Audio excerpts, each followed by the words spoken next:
하나님 말씀 요한계시록 1장입니다. 요한계시록 1장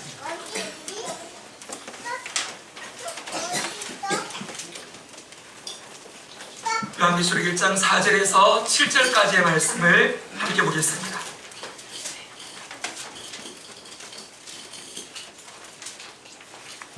요한계시록 1장 4절에서 7절입니다. 한 절씩 교독하도록 하겠습니다. 다 찾으셨지요? 자, 우리 주일학교 친구들 다 찾았지? 읽을 준비 됐니? 아이고 좋다, 고맙다. 그래, 우리 유민이 소리 크게 들리면 좋겠다. 우리 지민이도 할 수 있지? 응? 태희도 하자.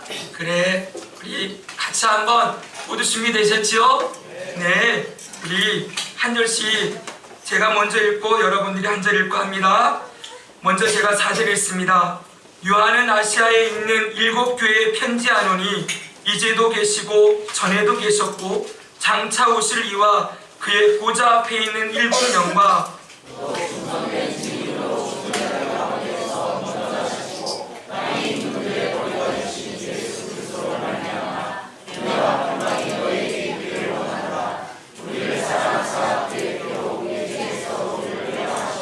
네, 해방하시고 우리 주일학교 친구들만 한번 해보자. 6절 목소리 크게 할 수 있지? 그래, 6절 읽습니다. 시작.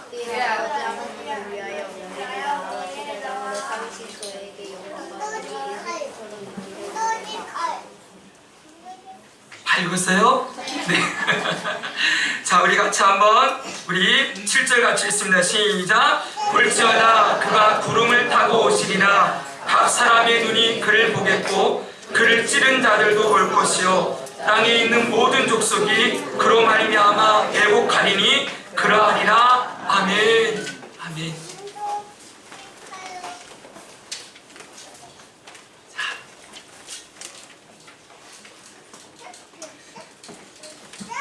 자, 오늘 본문은 하나님을 향한 찬송이 기록되어 있습니다. 이 찬송은 그냥 나오는 것이 아니라 하나님이 베풀어 주신 은혜에 대한 반응으로서 터져 나오는 찬송이지요. 오늘 우리가 읽은 이 본문은 사도 요한이 기록한 말씀입니다. 누가 기록했다고요? 사도 요한. 사도 요한은 예수님의 12제자 가운데에서 가장 오랫동안 생존했던 사람이었습니다. 다른 제자들은 대부분 다 순교했는데 이 사도 요한은 인생의 말년에 밤모섬이라고 하는 이 로마의 유배지로 가서 거기서 여러분 돌을 캐는 채석장에서 그 나이든 노구를 이끌고 노동하며 인생의 말년을 지내었어요. 그의 나이가 약 80세쯤 되었을 것이라고 보여집니다. 자, 80세가 된 노인이 그 하루 종일 돌을 캐야 하는 채석장에서 그 유배지에서 그 고통스러운 나날 가운데 이 노사도의 입에서 터져나오는 찬양이 있는데 그 찬양이 어떤 찬양입니까? 영광과 능력이 세세토록 있기를 원하노라. 이렇게 찬양하고 있는 것이죠. 여러분 한번 해볼까요? 영광과 능력이 세세토록 있기를 원하노라. 네, 여기 세세토록은 영원토록 있기를 원합니다. 이런 것이죠, 그렇죠?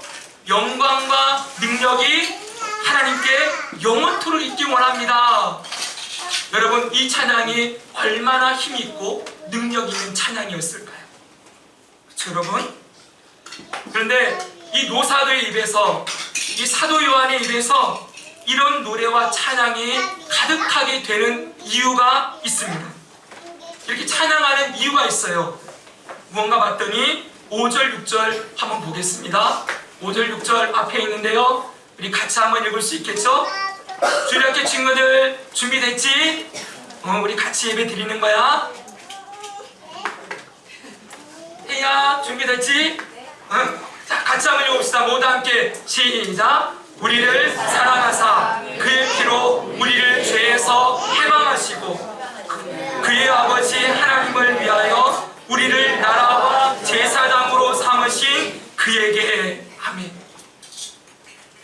이것이 바울이 영광과 찬송이 능력이 세세토록 영원토록 하나님께 있기를 원합니다 라고 찬양했던 이유였어요. 여러분, 비록 몸은 갇혀있고 지금 나이는 들어서 아무런 힘과 능력도 없는 것 같은 모습입니다. 그런데 그가 눈을 딱 열어서 보니까 그 하나님의 은혜를 여러분 바라볼 수 있는 눈이 딱 열리고 나니까 자신이 그냥 노인이고 이 유배지에서 끝나버리는 인생이 아니라 자기가 누구라는 걸 깨닫게 됩니까? 여기 보니까 그리스도 안에서 뭐가 되었다고요? 나라와 제사장이 되었다. 이렇게 선언하고 있는 것이죠. 뭐가 되었다고요? 나라와 제사장이 되었다. 이것이 바로 그가 그렇게 찬양한 이유였어요. 여러분, 나라라는 것은 무엇입니까? 이 나라는 신분의 변화를 의미하는 거예요.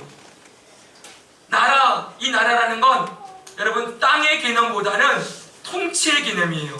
누가 다스리는가, 이게 그 나라의 여러분 중요한 핵심이죠. 그렇죠? 여러분, 사도 요한이 자기를 나라라고 했을 때 뭘 얘기하는 거예요? 나에게 하나님의 통치가 있다. 하나님이 나의 왕이 되시고 내가 그분의 백성이 되었고 내가 비록 이 땅을 살아가고 있지만 하나님의 나라로서 하나님께 속한 백성으로 살고 있다. 이렇게 고백하고 있는 것이죠.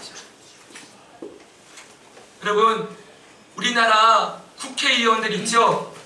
저는 정치를 잘 몰랐는데 제가 이 국회의원이 얼마나 큰 힘을 가지고 있는지 예전교회에서 한 장로님을 통해서 제가 배웠어요.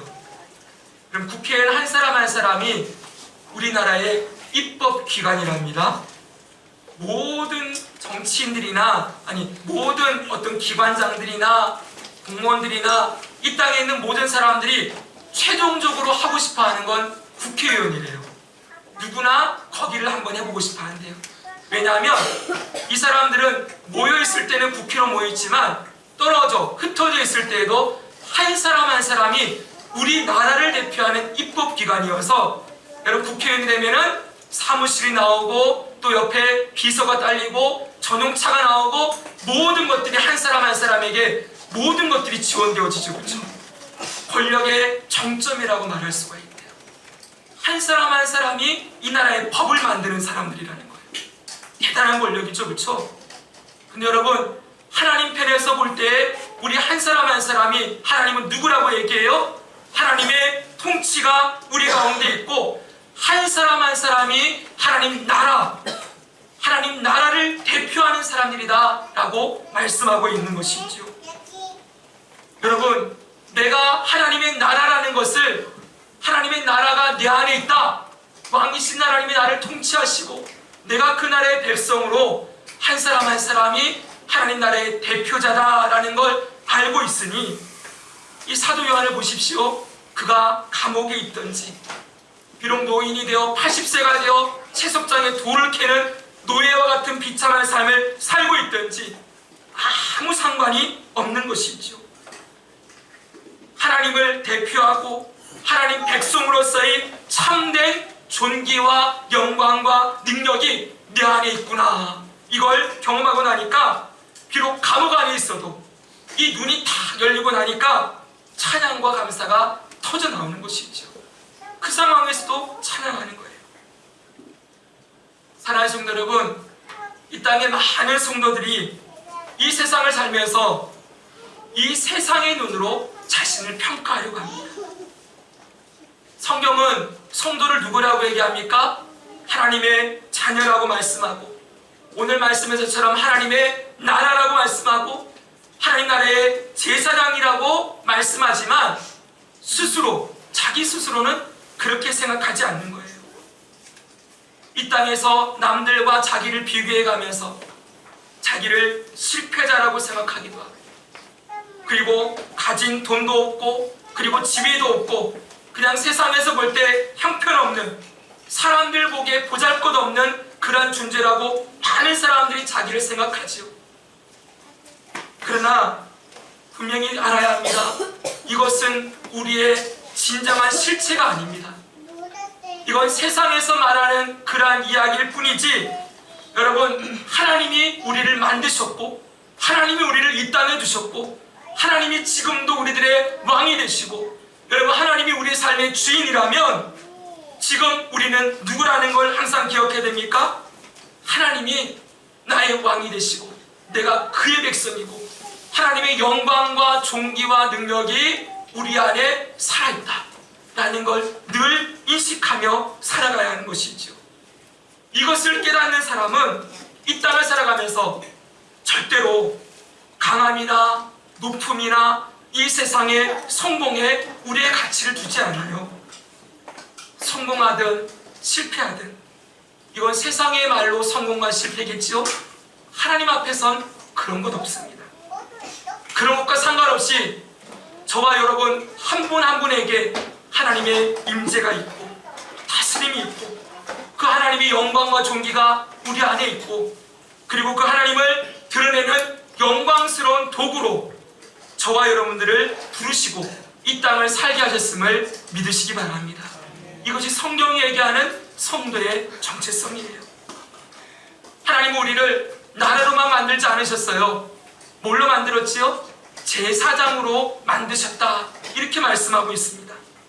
제사장이 하는 일이 무엇입니까? 이 땅의 죄인들을 하나님 앞으로 인도하여 연결하는 통로로서 사명을 감당하고 이 땅에 하나님 말씀을 선포하고 이 세상의 죄를 붙들고 하나님 앞에 나아가 대신 용서를 구하고 주님 앞에 예배하는 자들, 그들이 제사장이죠. 그렇죠, 여러분? 우리를 이 땅 가운데 주의 생명의 말씀을 나누고 이 세상에 죄가 가득한 이 세상을 위하여 주님 앞에 나아가 용서를 구하고 그 영혼들을 주님 앞으로 인도하며 이끌어가는 사명을 저와 여러분들에게 주셨다는 거예요.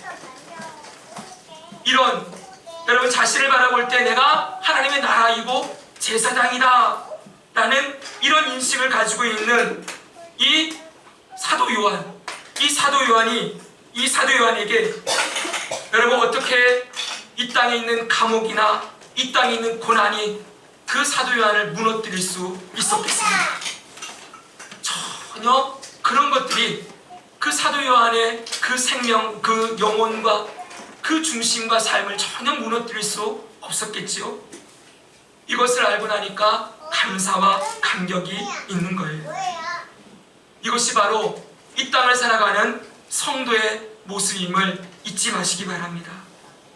혹시 지금 이 자리 가운데 눈에 보이는 고난과 실패들 때문에 자신을 잊어버리고 낙심하고 절망하며 세상 속에 포기하며 힘없이 살아가고 있는 분들이 계십니까? 혹시 내가 주님의 뜻을 위해 살고자 하는데도 늘 넘어지고 깨어지는 나를 보며 나는 안 돼, 나는 부족해, 나는 하나님의 나라가 아니야, 제사장도 아니야 이러면서 여러분 그렇게 실패감에 사로잡혀 있는 분들이 혹시 계십니까? 다시 눈을 떠서 우리 자신을 바라보기 원합니다. 여러분, 바로 내가, 저와 여러분이, 이 자리에 앉아있는 저와 여러분 한 사람 한 사람이 하나님의 나라와 제사장임을 우리가 말씀을 통해서 확인하기 원합니다. 우리의 상태와 상관없이, 잘 들으세요, 나와 상관없이 이건 하나님이 그렇게 하시겠다 하신 거예요. 여러분 그렇지요? 내가 하겠다, 내가 뭔가를 해서 얻는 것이 아니라 하나님이 그렇게 하시겠다고 말씀하셨고 하나님은 말씀하신 바를 분명히 이루시는 분이시지요. 하나님의 임재로 우리 가운데 함께 하시겠다고 약속하셨고 우리를 하나님의 나라와 제사장으로 이 세상을 축복하고 기도하는 사람들로 살아갈 수 있도록 우리를 부르시겠다, 그리고 부르셨다, 그리고 앞으로도 부르실 것이라고 말씀하고 있는 것이지요. 여러분, 그럼 우리 속에 이런 질문을 던져봐야 됩니다. 어떻게 우리가 하나님 나라와 제사장이 될 수 있었는가? 어떻게 하나님이 우리를 하나님의 나라와 제사장으로 부를 수 있었는가? 이것을 생각해 보아야 합니다. 혹시 우리 가운데 제가 좀 전에도 말씀드렸지만 나를 바라보니까 나는 전혀 그럴 만한 자격도 없고 내가 하는 일이라고는 죄와 실패밖에 없는데 하나님 앞에 나올 때마다 너무 부끄러워 죽겠는데 아무것도 내세울 것이 없는데 어떻게 내가 하나님의 나라와 제사장이 될 수 있는가? 그래서 오늘 이런 말씀, 이런 설교를 들으면 나는 아닌데요, 목사님 저는 그 말씀에 해당되지 않는데요, 이러면서 고개를 숙이는 분들이 계실 수 있습니다. 그러나 다시 말씀드리지만 성경은 분명하게 우리가 모태로부터 죄를 가지고 태어난 연약한 자들이고, 여러분 우리가 이전에 하나님과 원수되어 반역한 자들이었고, 로마서 8장에 보니까 우리를 경건치 않은 자들이다 이렇게 표현하고 있어요. 여러분 하나님 앞에 거룩함이나 드러낼 것이 아무것도 없는 자들이라고 분명히 말씀하시죠. 그러나 그런 존재임에도 불구하고 깨어지고 부서지고 연약한 질그릇 같은 그러한 존재임에도 불구하고 우리는 하나님의 나라와 제사장이다 이렇게 선언하고 있어요. 어떻게 그럴 수 있습니까? 이거는 바로 한 사건이 있었기 때문에 그래요. 우리가 그렇게 될 수 있었던 이유는 그 근거는 한 사건이 있었기 때문이지요. 그 사건이 어떤 사건입니까? 오늘 말씀은 우리들에게 이렇게 얘기해주고 있습니다. 5절 하반절을 보시기 바랍니다. 우리를 사랑하사, 거기부터 한번 읽겠습니다. 시작. 아멘. 네, 우리를 뭐 하사요? 사랑하사 그의 피로 우리를 해방시키셨다. 아멘. 이 사건이 있었던 것입니다. 하나님의 사랑이 우리에게 임하는 사건이 있었지요. 이 사랑이 어떤 방법으로 임했습니까? 하나님의 사랑이 우리에게 임했는데, 나타났는데 어떤 방법으로 나타났어요? 그의 아들 독생자 예수 그리스도를 이 땅에 보내시고, 그 예수께서 십자가에 고난받으시고 죽으시고 부활하심으로 우리를 죄에서 해방케 하는 그 사건으로 하나님의 사랑이 우리에게 드러났지요. 더 중요한 것은 여러분, 이 사랑이 잘 들어야 합니다. 이 사랑이 무조건적으로 부어졌다는 거예요. 이 세상에 우리가 경험하는 사랑은 전부 조건부 사랑이죠. 그렇죠 여러분? 네가 이렇게 해주면 나도 이렇게 해주리라. 그렇죠? 이 땅의 사랑은 전부 조건이에요. 여러분 이 세상을 살아가는 사람들이 모양은 다 다를지 몰라도 저는 외치는 목소리는 하나라고 생각합니다. 사랑받고 싶어 하는 거지요. 근데 어떤 사랑받고 싶어 해요? 내가 어떠한 상황이라도, 내가 어떤 실패하고 넘어지는 자리에서도 변함없이 나를 끝까지 사랑해 줄 사람 어디 없습니까? 내가 어떤 모습이라도 끝까지 나를 믿어주고, 나를 끝까지 알아주고 기억해주고 나를 사랑해줄 그 사람 어디 없습니까? 세상의 사람들의 가장 큰 문제는 그 사랑이 없는 거죠. 그렇죠? 그 사랑을 맛보고 싶은 거지요. 그래서 이 사람 저 사람 찾아다니고 이곳저곳 기웃기웃하면서 내가 어딘가에 받아들여지고 소속되어지고 거기서 어떤 사랑을 좀 받고 위로를 받아보려고 하지만 여러분 아무리 찾아도 이 땅에서 그런 것 없죠. 여러분 끊임없이 변하는. 그리고 여러분 언제나 세상은 뭐예요? 네가 그 사랑 받으려고 하면은 뭘 해야 된다고 얘기해요? 이쁜 짓을 많이 해야 되는 거죠. 그렇죠? 이쁜 짓을 많이 하고 그 사람에게 무언가를 주어야 내가 그 사랑을 받을 수 있는 철저하게 기브앤테이크죠. 그렇죠? 이게 여러분 부부간에는 이런 게 없을 거라고 생각하지만 살아보시니까 알겠지요? 부부간에도 결국 뜯어가 보면은 야 내가 이렇게 해줄 테니까 너도 나한테 이렇게 해줘. 서로 바라는 것들이 있죠. 여러분 무조건적으로 헌신하며 사랑하는 것 이 땅에서는 경험할 수 없습니다. 여러분 그래서 우리는 하나님의 사랑에 대해서도 많은 사람들이 오해하는 것이 있습니다. 내가 뭔가 조건을 갖추고 자격을 갖추고 내가 하나님의 사랑을 받을 만한 기쁨이 될 만한 뭔가를 열심히 해야지만 그래야지만 하나님의 사랑이 내게 부어지고 임할 것이다 라고 많은 사람들이 착각하지요. 그러나 분명히 들으십시오.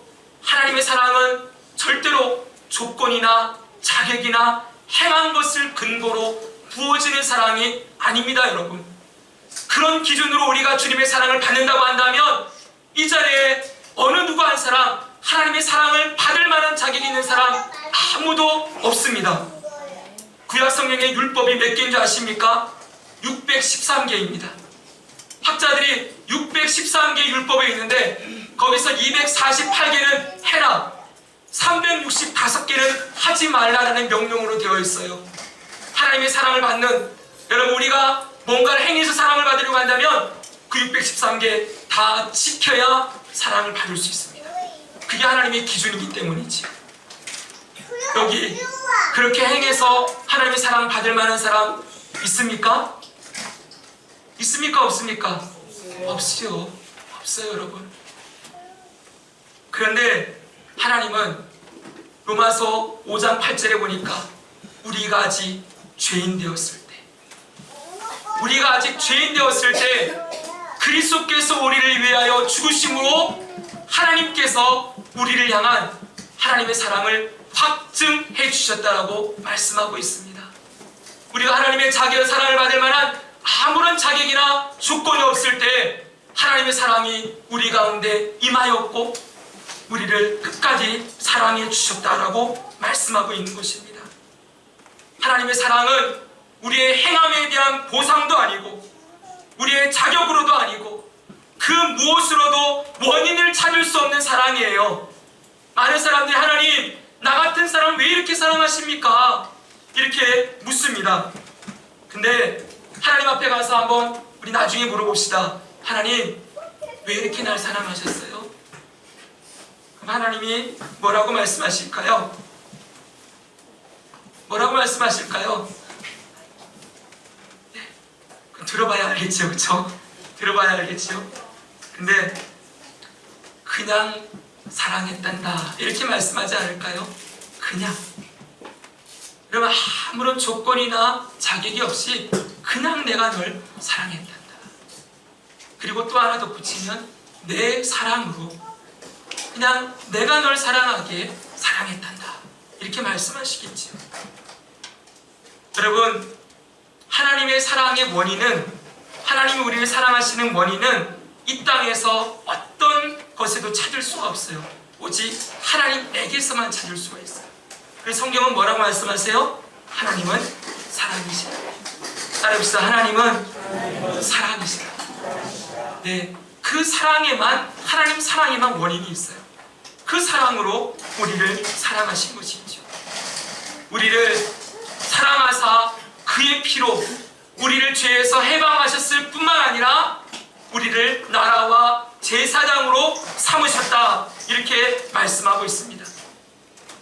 이 사도 요한의 눈에 이 하나님의 은혜와 하나님의 사랑이 눈이 떠지고 나니까 찬양하는 거예요.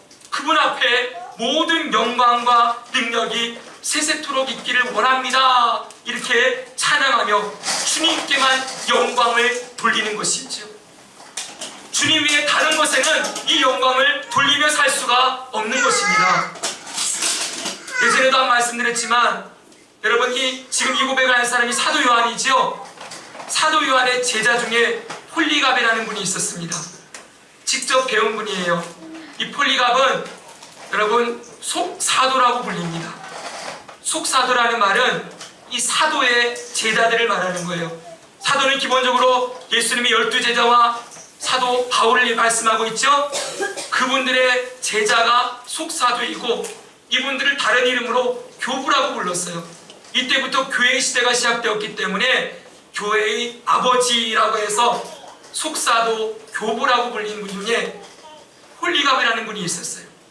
이분은 요한계시록에 보면은 서머나 교회라고 나오지요. 하나님께 칭찬받았던 교회입니다.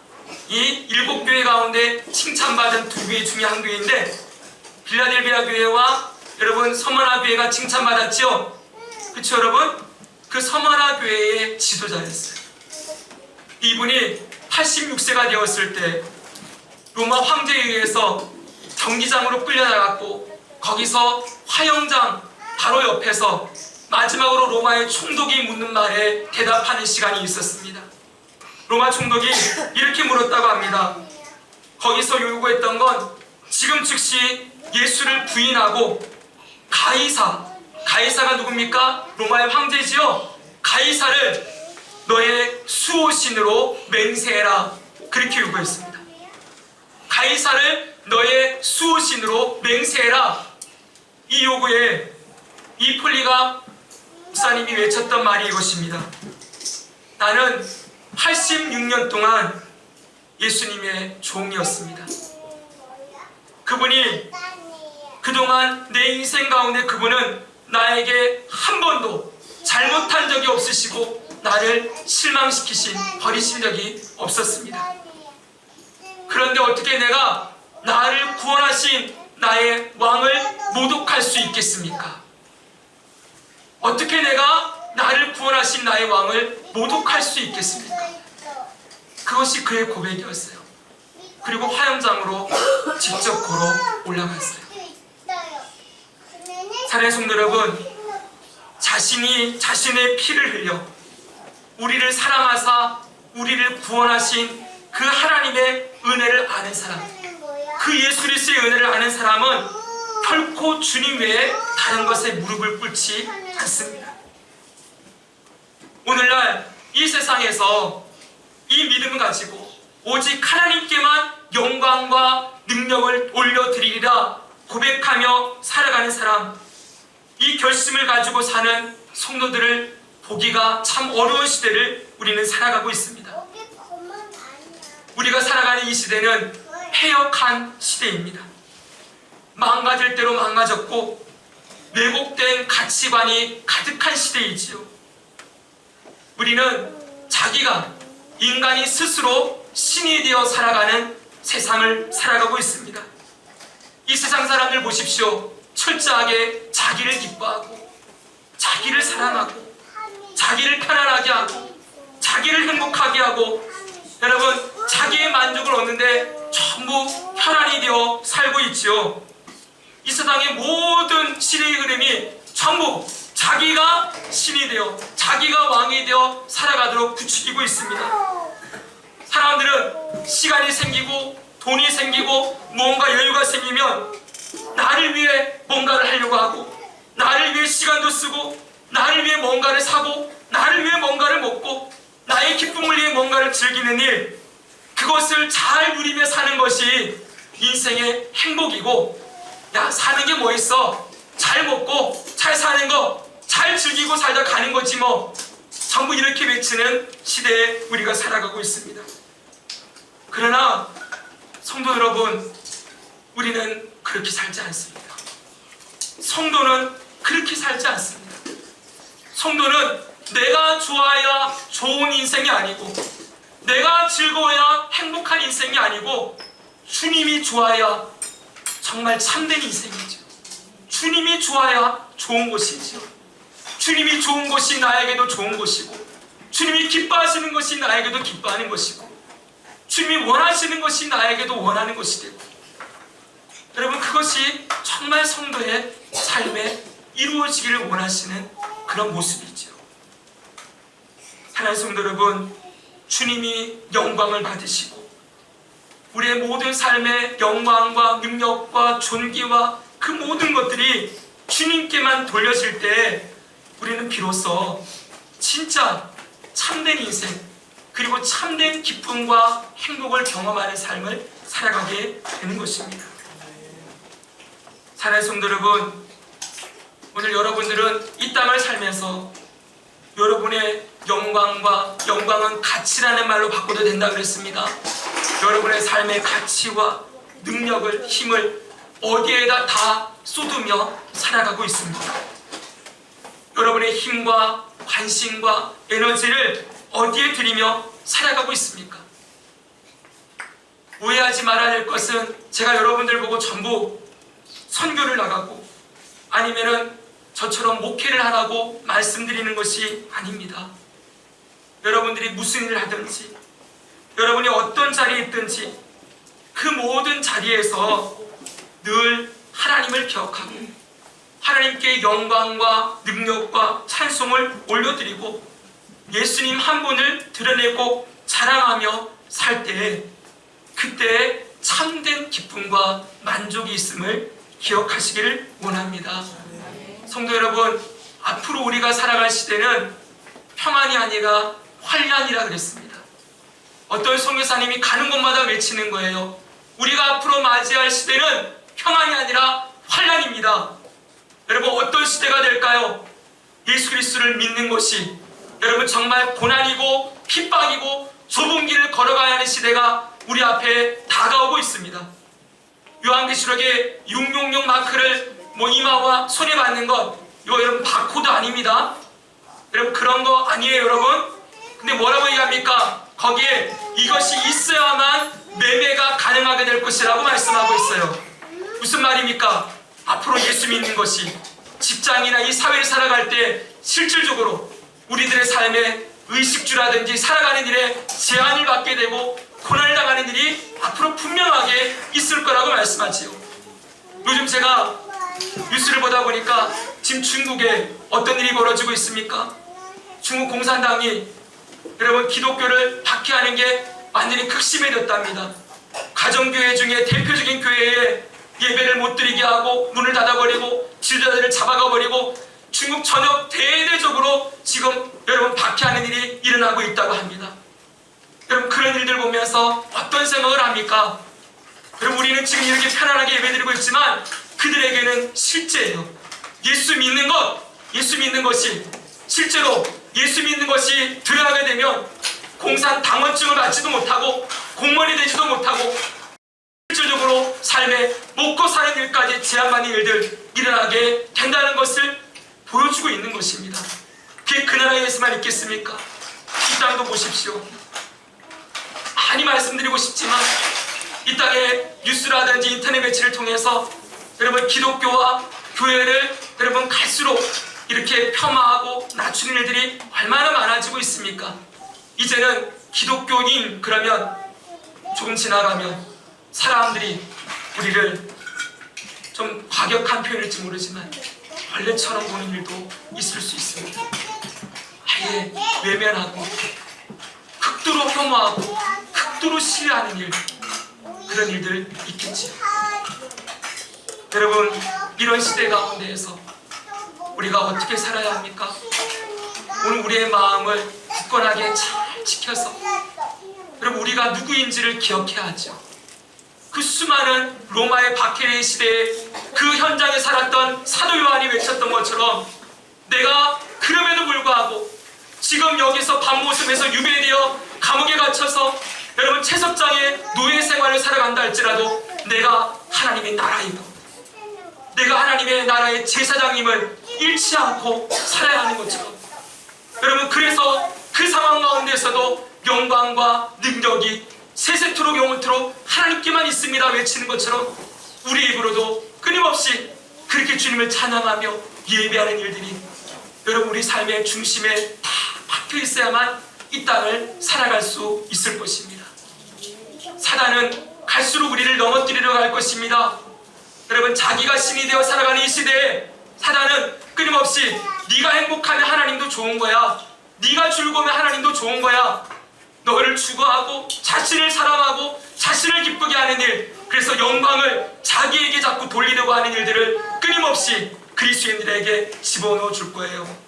우리 중에 누구 하나라도 그 사단의 전략에 여러분 이 세상의 흐름에 마음을 빼앗기지 않기를 소망합니다. 성도 여러분 우리의 마음을 굳게 지켜서 하나님께 두고 살기를 소망합니다. 마지막 결론입니다. 왜 이렇게 우리가 주님께만 영광과 찬송을 드리며 살아야 할까요? 7절에 이렇게 말씀하고 있습니다. 7절 말씀을 우리 같이 한번 읽겠습니다. 시작! 볼지어다 구름을 타고 오시리라. 사람의 눈이 그를 보고 그를 찢은 자들도 볼 것이요 땅에 있는 모든 족속이 그로 말미암아 행복하리니 그러하리라. 아멘. 여러분 우리의 확신이 어디에 있습니까?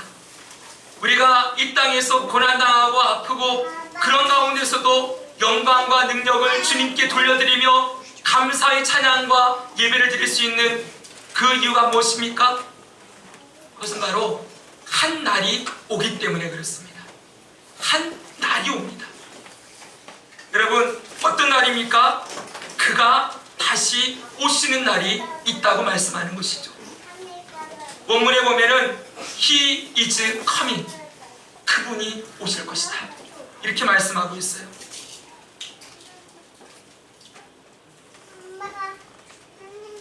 여러분, 잠깐 말씀드리죠. 재작년에 미국에 대선이 있었죠. 트럼프와 그 다음에 민주당의 힐러리 여사, 이런 분들이 대표 주자였는데 그 중에 군수 주자 가운데 여러분 이런 사람이 있었어요. 아주 독특한 인물인데요. 이 사람은 누구냐면 졸단 이슈투반이라는 사람이에요. 졸단 이슈투반. 이 사람이 왜 사람들의 이목을 이끌었냐면 그 사람이 들고 나온 이슈가 하나 있었는데 그게 뭐냐면 트랜스 휴머니즘이라는 거예요. 트랜스 휴머니즘. 들어보셨습니까? 못 들어보셨죠? 미국의 실리콘밸리, 거기서 주장되어진 그 이슈를 가지고 나와서 이 사람이 그것을 외쳤는데 이게 뭔지 아세요? 휴머니즘, 그럼 뭐예요? 인본주의, 인문주의, 즉 인간이 세상의 중심이라는 거예요. 인간을 이 세상에 어떤 것보다 우위에 두는 생각이지요. 근데 트랜스는 뭡니까? 초월한다죠, 그렇죠? 인간을 초월한다, 이거예요. 현재 인간의 육체적, 정신적인 한계를 뛰어넘어 초인을 추구하고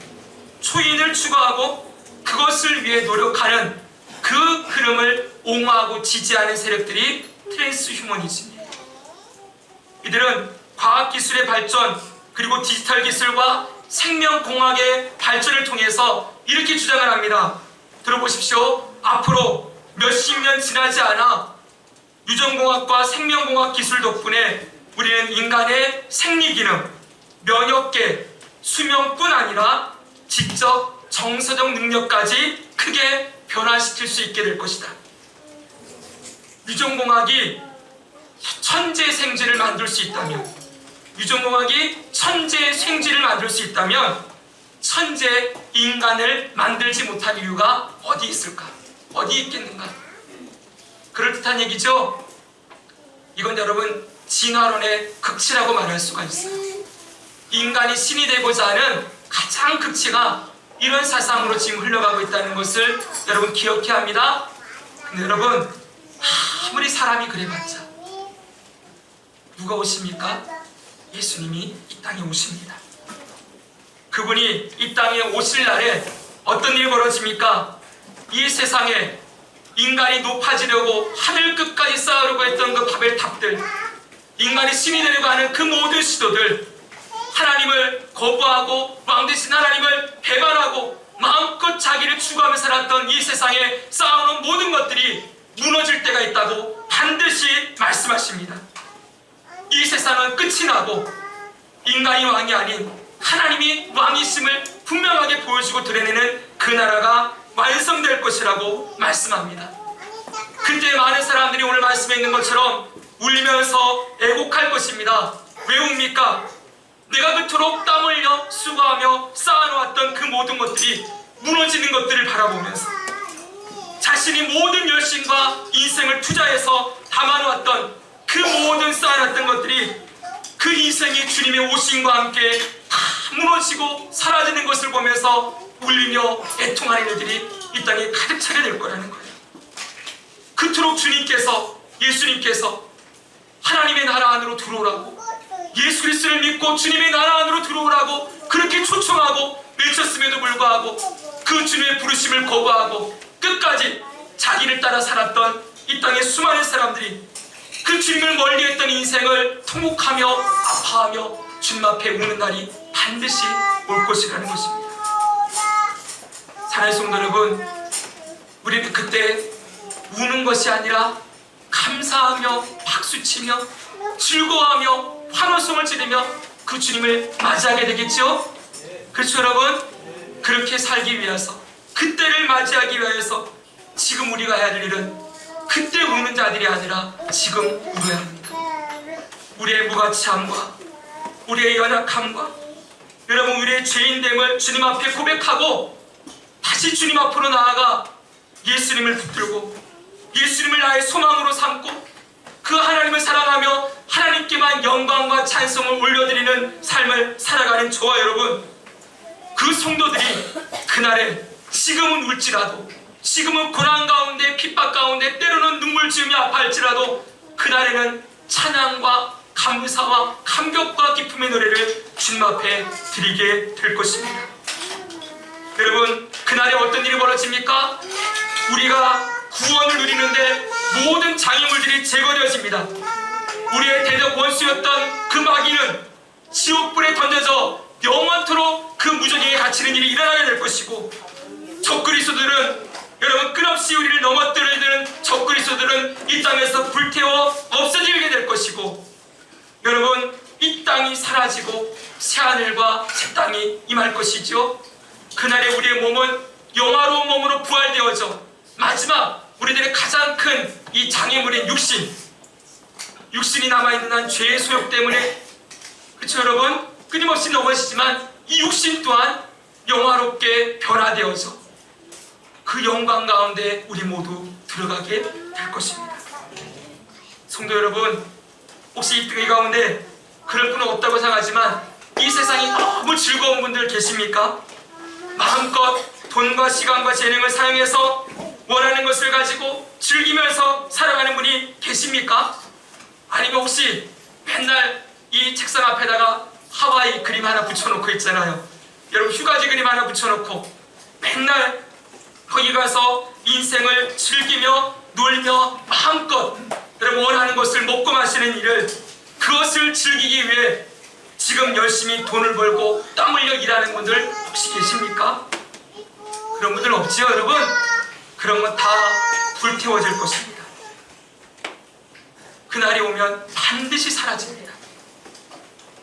우리의 인생을 그날이 올 때 영원히 변하지 않는 반석이 되는, 불태워지지 않고 여러분 깨지지 않고 사라지지 않는 영원한 반석이 되는 예수 그리스도의 우리의 인생의 주초를 놓고 살아야만 우리의 삶이 진짜 영광스러운 삶으로 주님 앞에 살아가게 될 것입니다. 오늘 우리 모두 다시 한번 우리를 누구로 만드셨다고요? 하나님이 나라와 제사장으로 만드셨다. 옆에 있는 분들에게 한번 이렇게 해주십시오. 당신이 하나님의 나라와 제사장입니다. 인사하십시오.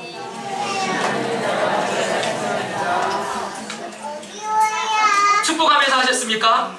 인상 쓰면서 안 하셨죠? 예. 누구 때문에 그렇게 됐습니까? 우리를 사랑하사 그의 피로 우리를 죄에서 해방하신 그 예수 그리스도의 공로를 힘입어서 우리가 그 은혜를 입게 되었음을 기억하고 반드시 그날이 있음을 바라보면서 우리 한 번만 따라하겠습니다. 마지막으로 영광과 능력이 세세토록 영원토록 하나님께 있습니다. 예수님께 있습니다. 예수님 찬양합니다. 사랑합니다.